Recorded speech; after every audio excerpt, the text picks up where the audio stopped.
नमस्कार.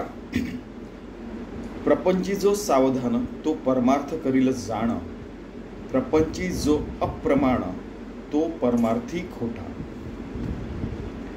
आता त्यावेळेला काय होतं की प्रपंच वेगळा परमार्थ वेगळा असं समजलं जायचं आणि ज्याला परमार्थ करायचा तो डायरेक्ट संन्यास घेईल वगैरे असं होतं. पण त्यानंतर मग पुढल्या काळात बघा जसं जसं मानवी इव्होल्युशन होतं फॉर एक्झाम्पल, तसंच विचारांचा पण उत्कर्ष होत असतो. मग प्रपंच आणि परमार्थ एकरूप कसा करावा यावरच भागवत धर्माचा पाया पूर्ण बसलेला होता. मग संत नामदेव, त्यानंतर पुढे अजून संत तुकाराम, त्यानंतर मग इवन एकनाथ महाराज पण होते ज्यांनी प्रपंचात राहून, इवन पूर्वीच्या काळी ऋषीमुनी पण होते, वसिष्ठ ऋषी आणि बरेचसे ऋषी होते, त्यांनी प्रपंचातच परमार्थ केला. प्रभू रामचंद्र, श्रीकृष्ण सगळे. तर त्यांनी प्रपंच सावधपणे केला म्हणजे काय की सावधान राहून प्रत्येक आपल्याला जी जीवनाची घटिका मिळाली आहे, जीवनाचा प्रत्येक सेकंड मिळाला आहे, तो बरोबर तोलून मापून ते जगलेले आहेत. आणि शूरस्य धारा निश्चिता दुरत्य आपण आधीच बघितलं आहे की इतकं व्यवस्थित जगायचं की आपण कधी वाममार्गाला जायलाच नको, याकरता सतसत विवेक बुद्धीने त्या तलवारीच्या पातीवर चालतोय असं आपण जीवन जगावं. संसारात असं केलं तर असं बोलण्यात आलं की इतक्या सावधपणे जगल्यावर बऱ्याचशा सुगृहिणी आहेत, बरेचसे लोक आहेत, मी महाराष्ट्रात काय पूर्ण भारतात बघितलेले आहेत, इतका व्यवस्थित संसार करतात आणि त्यातले काही जण जे परमार्थी आहेत त्यांचं इतकं सुंदर जीवन असतं की काय सांगावं. जो प्रपंच व्यवस्थित करतो, जो अभ्यास व्यवस्थित करू शकतो विद्यार्थी दशेत, जो आपलं ऑफिसचं कामही व्यवस्थित करू शकेल बिना करप्शनचं, बिना उलटपालट धंदे करताना आम्ही असं गमतीने म्हणायचो असं, तर त्याचा परमार्थ व्यवस्थित होईलच. जो प्रपंचात अप्रमाण होईल तो परमार्थी खोटा. म्हणजे जर का तुम्ही अभ्यासात सतत नापास होत असाल तर परमार्थसुद्धा तुमचा खोटा आहे. अशा प्रकारचा की जीवनाच्या रोजचा जो अभ्यास आहे, अभ्यास म्हणजे अगदी पुस्तक उघडून गणिताचा अभ्यास करणं वगैरे नाही, या रोजच्या अभ्यासात जर का तुम्ही पास होत असाल तर तुम्ही या परमार्थात पण पास व्हा. प्रपंचात जर का तुम्ही अप्रमाण ठरला तर परमार्थात पण तुम्ही खोटे ठरा. यावर एकदा एक लहान मुलांनी विचारलं होतं, स्वामीजी मग आपल्याला कमी मार्क मिळाले, नापास झालो तर आपण परमार्थातही खोटे का? तर ते म्हणाले की तुम्ही अभ्यास बरोबर न केल्यामुळे तुम्ही नापास झाले असाल तर तो तुमचा खोटेपणा आहे, पण अभ्यास सगळा व्यवस्थित केला आणि खूपच कठीण गणित आले मग तुम्ही नापास झाले तर गोष्ट वेगळी. कळतं ना लहान मुलांच्या दृष्टीने की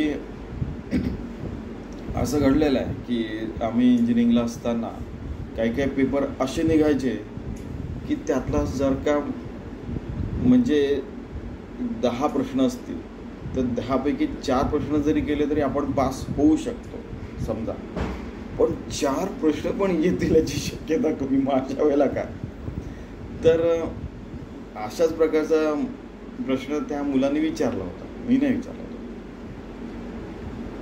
तर मग लोकांच्या लक्षात आलं की अरे की मग यावर बरेच मोठ्या साधकांनी पण म्हटलं होतं की बरेचदा आपल्या जीवनामध्ये पास होणं किंवा एखाद्या परीक्षेत पास होणं हे बऱ्याच गोष्टींवर अवलंबून असतं, केवळ स्वतःवर नाही. काय असतं की समजा आता एखाद्या परीक्षेला 1 कोटी विद्यार्थी बसले, त्याच्यातले 400 सिलेक्ट होणार आहे, तर इमॅजिन करा केवढी कॉम्पिटिशन आहे, केवढं परफेक्शन लागेल आहे की नाही. पण आपल्या जीवनामध्ये कॉम्पिटिशन नावाची गोष्टच नाही. आपली स्वतःची कॉम्पिटिशन स्वतःशीच असते. आपण रोज आपलं मन, बुद्धी, आत्मा याच्याकडे बघावं. काल ही चूक केली, आज ही चूक मी करणार नाही, परफेक्शनकडे जातो आपण. कधी अन्वधानाने कधी काय होईल आहे, कधी एखाद वेळेला दूध उतू जाईल आहे, कधी एखाद्या भाजीत मीठ कमी पडेल आहे, एखाद वेळेला आपली चूक नसताना रस्त्यावर जाताना किंवा एखादा म्हणजे समजा पेट्रोल 10 पेट्रोल पंप आहेत, त्यापैकी 9 बंद पडलेले आहेत, त्यांचं पेट्रोलच संपलं, मग आपल्याला दुसऱ्या ठिकाणी जावं लागतं, गाडी हातात ओढून न्यावी लागते. या सगळ्या गोष्टी सगळ्यांना फेस करावंच लागतं.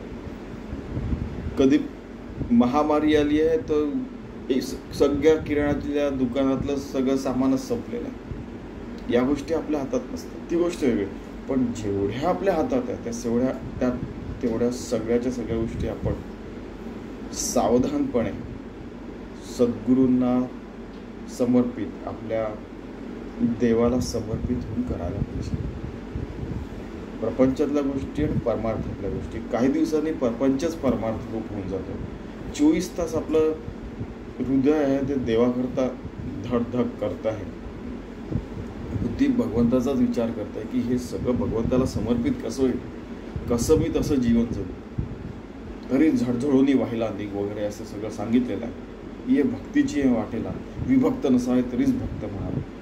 असं सगळं एकदम झडझडून लागलं तर आपण प्रपंच आणि परमार्थ एकरूप करून आपलं जीवन धन्य होऊन जातं.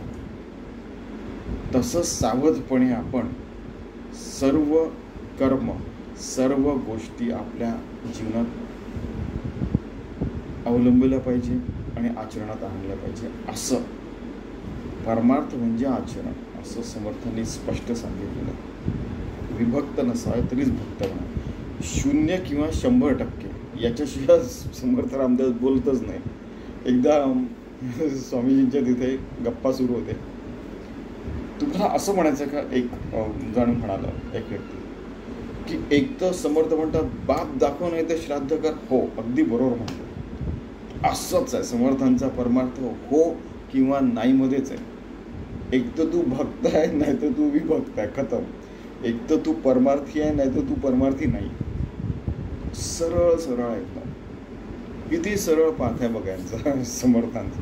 ते इतकं सरळ आणि सुंदर आणि स्वच्छ सावधपणे जीवन आपण जगूया की ते जीवन प्रपंचासकट परमार्थ रूप होऊन जाईल, असं त्यांचं म्हणणं आहे. चला आपण तसं जीवन जगायचा प्रयत्न करूया. धन्यवाद.